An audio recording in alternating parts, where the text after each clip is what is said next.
Be advised, the opinions and views of the hosts and guests do not reflect those of the station.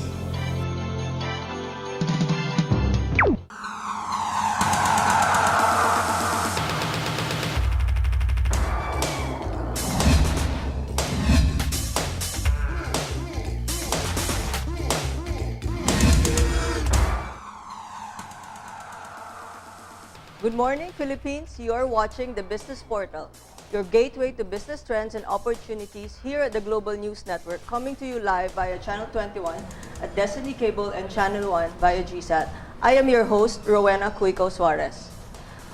Our segment, Investment Academy, shows us the different ways to help Filipinos increase their investment capacity, financial literacy, and intelligence. Investment Academy will show not only how to make money, but to create wealth for you. Last week, we talked about the basics of wealth creation, which is the 6 pillars of financial protection. First and the most basic is income replacement. Income replacement is like life insurance, and income replacement is creating a wealth pot for your family. The second would be health protection, because health is wealth. Today, the third, we will be talking about education funding. Why list this to the top 3? Education is the primary legacy we can leave our children. Do you know that 46% of education expenditures come from household funds? The level and quality of education directly impacts one's chances of employment. Only 14% of Filipino kids graduate college. The cost of education rises 10 to 15% every year.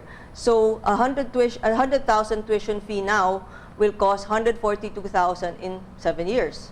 So today we have with us a colleague from the Registered Financial Planners Institute.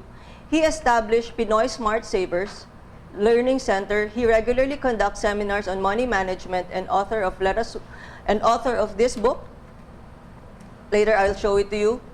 This book, the 12 Steps to Build Wealth on Any Income. So let us welcome Mr. Alvin Tabanya. Good morning, Alvin. Good morning, Rowena.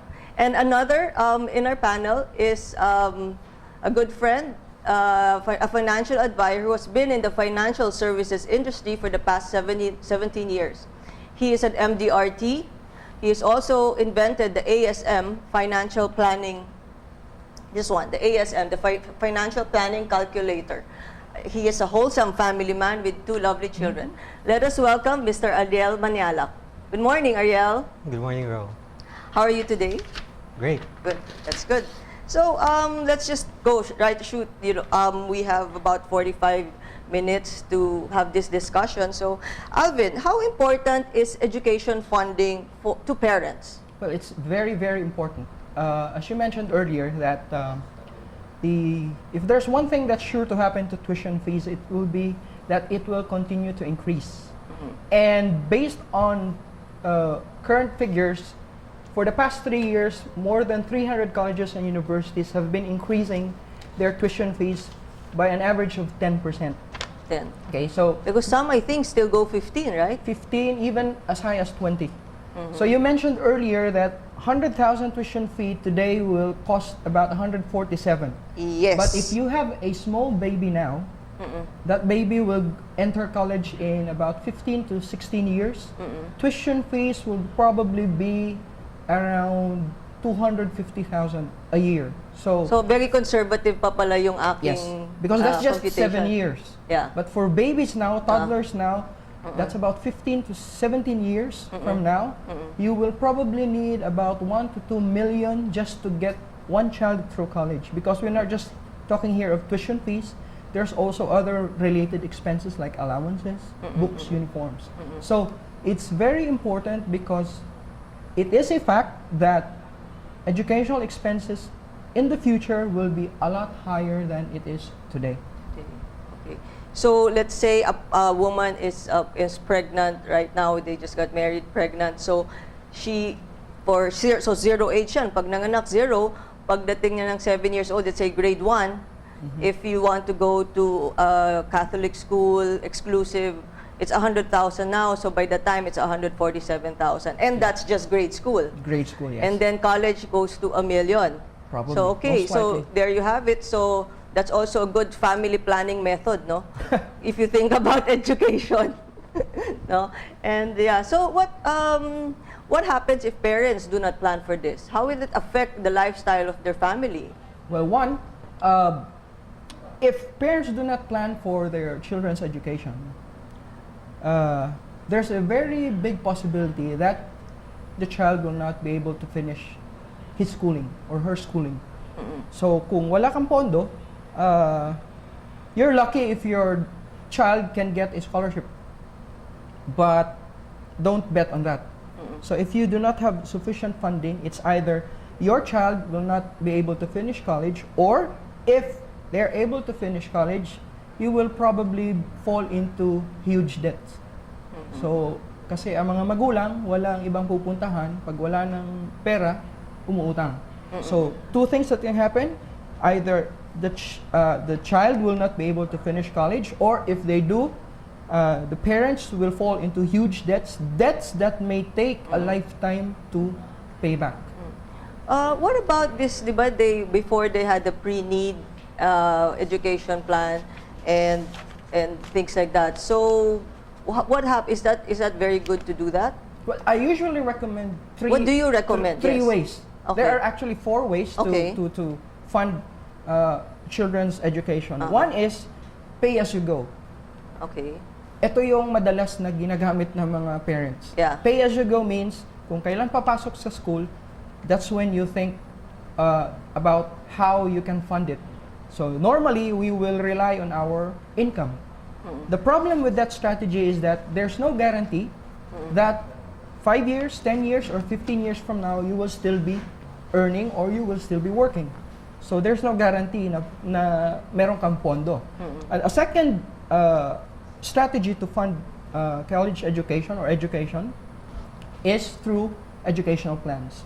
Now, some of our colleagues, even in the financial planning industry, people don't seem to agree kasi ibang tao nagsasabi na hindi maganda. Ang iba nagsasabi, okay naman. Personally, I think it's a very good way to save for college.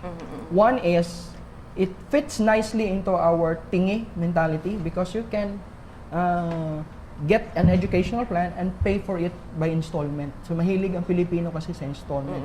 Second, it's a form of forced savings. Yeah.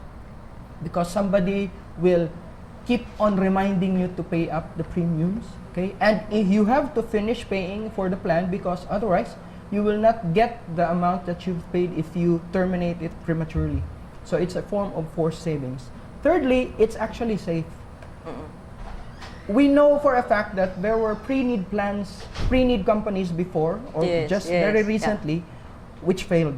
But right now, the ones that are remaining are quite strong because from 90 pre-need companies, there are only about 20 right now.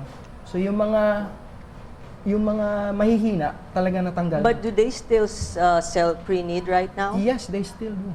I see. The big companies, they still sell pre-need plans. And I encourage parents, especially kung konti lang ang budget, go for these educational plans. A third option pala is to save and invest in your own. If you know how to grow your money on your own, but you might be able to get a higher return. But that's the key there, if you know how.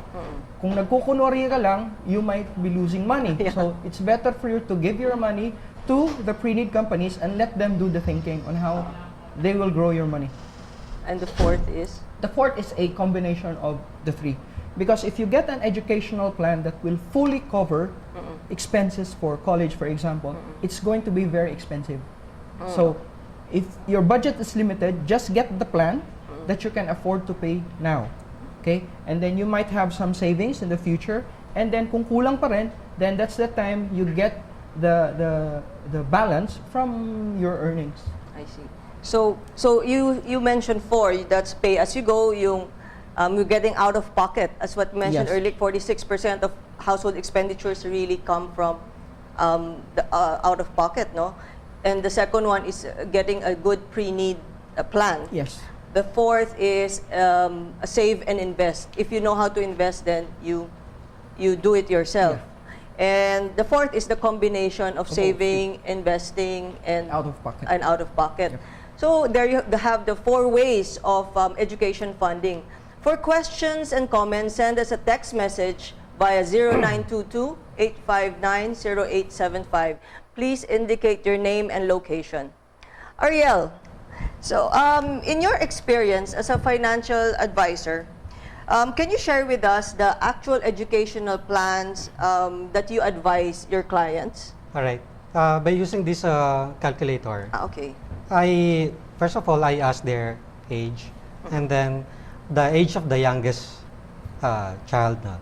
Because habang ikaw yung nagtatrabaho, Oo. you cannot retire until the age, your youngest child It's 21, right? is 21. Oo. Eh kung Graduate na ng paano yun college kung na. magdoktor, di ba 12 years ang doktor? Oo, pwedeng project natin doon. No? Pero for Usually the first 4 4. years muna, Yeah. project natin. For illustration purposes. No? Example, itong can you post this na? For example, ang kausap kong client is 35 years old. Okay. Just 3 movements lang ang ginagawa ko rito. No? First, I will input the age of the person. Age 35 here. And then, tatanungin ko, kunyari, 3 yung kids niya, pero tatanungin ko kung ano yung age na youngest. Yung youngest. So, in this case, sabi niya, 3 years old yung youngest niya. Okay. So, in-input ko ito rito. Okay. And then, the year now is 2010. 2010. Okay. Just by that 3 movements, na-summarize niya yung kanyang life na. Okay. Okay, can you pause it here? Alright. From year 2010 up to year 2028, that is 18 years from now. Okay. By that time, that person, yung kausap ko, 53 years old na siya. And then itong age ng kanyang youngest na anak, graduate na siya ng college na. So from year 2010 hanggang year 2028, Magkano yung magiging tuition oo. niya? Ito siya yung man at work, di ba? Ayun yung time niya to accumulate for that funding na. So, for example, project natin na yung gusto niya sa exclusive A na school, let's say 100,000 yung college ngayon. No? Sabi niya, gusto kong pag-aralin doon. And then, in-mention ni Mr. Alvin, 15%, 10 to 15% ang increase ng tuition. So, lagay na lang natin, naka-default dito na 15%. So, by the moment you input the age of the child here, automatic kinukumpute nyo na yung factors, no?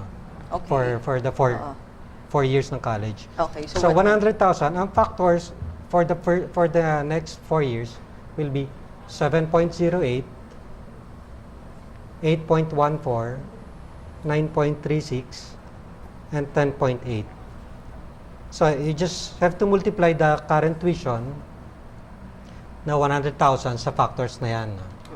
So 7.08 times 100,000 is 708,000. Okay. 814,000. 936. And 1,080,000. 80. So pag inad mo yan, tama yung na-mention mo, na 1,080,123 plus 936,000 plus 1,080,000. 814